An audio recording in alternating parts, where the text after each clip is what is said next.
Adventos Crísticos, Adolfo Marques dos Santos. Capítulo 47, Divina Incumbência. Aleluia! O elo-chave ou abertura transcendente se fez, em razão dele, o Rabi da Galileia, na glória do Cristo Pai. Sagradas Fileiras. Patenteado fica que os adventos do Cristo visam a globalização em que encarnados e desencarnados são convidados ao mesmo ofício, a reformulação de seu religare consciente ao Deus absoluto. Para atender ao planejamento sideral, voltado para a Terra, o Pai delegou a alguns de seus filhos a divina incumbência. O elo-chave que propicia a abertura transcendente para a natural ligação interplanos e a ascensão é graduar-se à misericórdia do ver, ouvir e falar, pois, através do que se vê, do que se ouve e do que se fala, forma-se o cabedal de cada alma. Não haverá ascensão, portanto, enquanto o espírito não fizer a sua reforma íntima, utilizando os divinos sentidos de ver, ouvir e falar com misericórdia. Os que têm a divina incumbência de aglutinar consciências para direcioná-las a Deus, sabedores que são de que somente desses três preciosos sentidos precisam para transpor as barreiras do oculto e projetar a veracidade crística para o mundo, não se valerão de retumbante alarido, considerando que o divino modelo é Jesus, o silencioso Cordeiro. O convicto, em situações especialíssimas, parcimoniosamente silencia, lacrando a boca dos sentidos físicos para melhor falar, com mais força e maior poder de penetração com os sentidos transcendentes. Isso porque o suporte dos adventos crísticos se fixa na grandeza e profundidade da milenar assertiva, às perdizes do consentimento divino, ou seja, ver, ouvir e falar com misericórdia. A transparência da proposta adventista não deixa dúvida quanto aos representantes de Deus encarnados na Terra serem simples por convicção, sem necessitarem cobrirem o corpo com as capas identificadoras do homem externo e desprovido da eterna fé. Até aqui, o homem optou por paramentos sacerdotais e, com isso, de alguma forma, destacou-se dos demais homens, não necessariamente por seus valores superiores, mas por sua infância espiritual. A atual forma mental dos espíritos encarnados para essa transmutação de valores espirituais no planeta já não comunga com a era do ideal pagão e semipagão, baseados no direito do mais forte, da luta, da guerra, do domínio. A nova moral do mundo não será conduzida pelo mais forte, pelo mais astuto ou pelo bruto, cuja biologia atende com mais facilidade aos estímulos da animalidade. Os adventos do Cristo serão facilmente assimilados e vivenciados pelos encarnados de ideal superior, independentemente da maneira como conduzam a vida externa para atender às normas sociais, pois, para a civilização do terceiro milênio, o que conta é o espírito da fraternidade, solidariedade, compreensão, bondade, justiça e, acima de tudo, amor. Portanto, nesta fase de transição planetária, cairão as máscaras da mentira, mesmo as oficializadas convenientemente pelos homens. Com isso, não será necessário serem tabeladas as virtudes, considerando que no terceiro milênio a civilização do espírito dispensará os rótulos externos, tendo em vista que a lei da evolução determina que fora da experiência não merece crédito, ou seja, não se consegue ensinar a experiência que não se viveu. Por ressonância, cada qual ocupará o seu legítimo lugar. Nesse caso, caberá a Augustus, o Olhos de Lince, detonar as consciências a fim de que cada ser, sem a máscara, seja verdadeiramente transparente. Os milênios não foram suficientes para a graduação transcendental de todos os terrenos, a fim de que a proposta da reformulação do cristianismo desperte consciências de hábitos milenares. Estes apontamentos não serão suficientes, o que é natural, pois assim como para os espíritos superiores os valores da Terra são ilusórios, o mesmo acontece para com os inferiores, que que consideram os tesouros celestes muito mais enganosos, fantasiosos e desprovidos de provas concretas.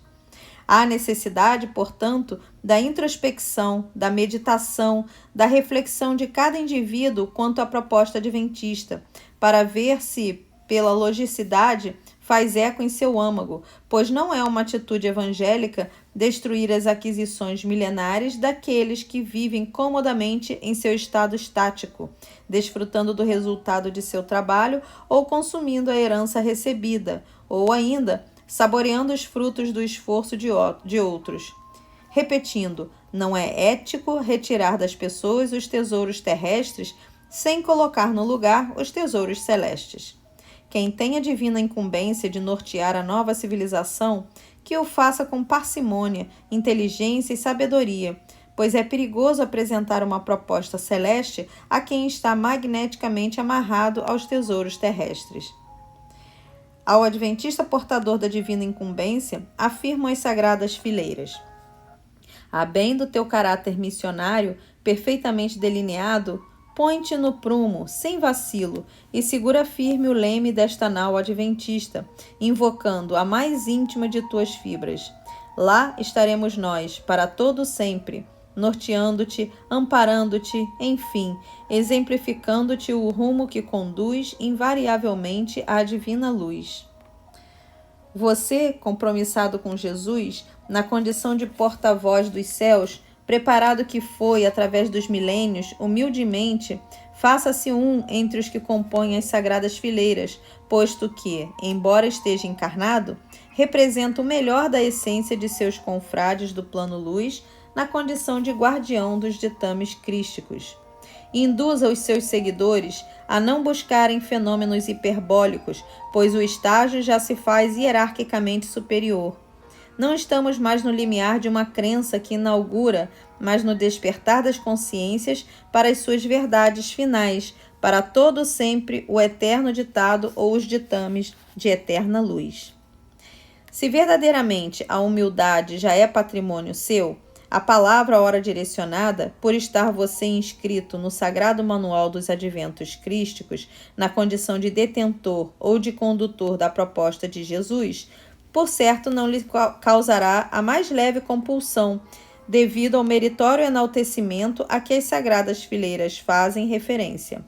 Assim, dizem nossos superiores integrantes das sagradas fileiras, que jamais se quede em obsessiva suspeita quanto às tuas origens milenares, por certo e perfeitamente contidas, ou melhor, inseridas no sagrado planejamento dos adventos, que não te causem desventura os desígnios dele, o Nazareno Mestre, que te solicita o dócil espírito, por reconhecer nele a sua própria e divina luz. Louvada é a hora!